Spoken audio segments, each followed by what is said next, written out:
as me, I'm Samoan. Some people say Samoan, but my family's from Samoa.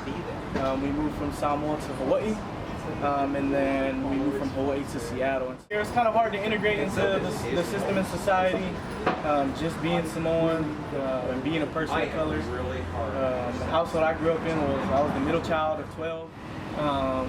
I felt very lost. I had an accent, a thick Hawaiian pidgin accent, where no one really understood what I was saying. So I kind of had to force myself to speak differently, force myself to learn the culture so I could feel like I could fit in. What is something that you do to kind of amp yourself up before a show? Yeah, like actually amp. Just jump around, move side to side. That's what we're doing. How do you feel when you're about to perform? Do you feel nervous? A little bit. I think right before, that's when I'm like shaking off the nerves.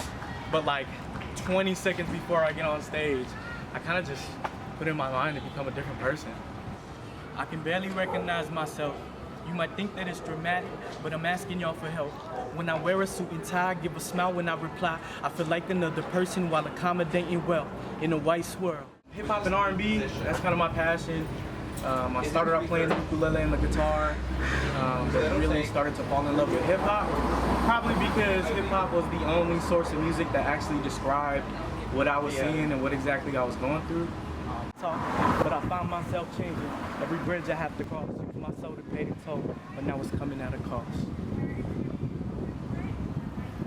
What were some of the challenges you faced, particularly due to being Samoan, did you feel? So being told over and over that you're scary, that you're intimidating, that you're supposed to be a fighter, always being asked, hey, if I get into a fight, you got my back?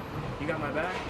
And seeing the look of safety that comes on their face when you say, yeah, I got your back, you start to buy into that. It's self-fulfilling prophecy. Right. And you start to be it, and it feels good to be that. And when you're not that, you feel terrible because your self-worth ends up being bundled up into this one stereotype that never had anything to do with our culture to begin with. What are some of the real things that make the Samoan community what they are, that are nothing to do with being warriors and fighting, right? Yeah, I think, thanks for asking that, by the way. I think community, just kind of basic and cliche, but I think the way that we take care of people and adopt them into our families. Growing up, I had 2-3 friends who lived with us at different times who weren't Samoan, but because of the way my family is, and the way that the Samoan culture is, it's like, nah, this person's struggling, this person doesn't have a bed to lay in, well, you better bring him over here and make sure he eats and make sure he's comfortable.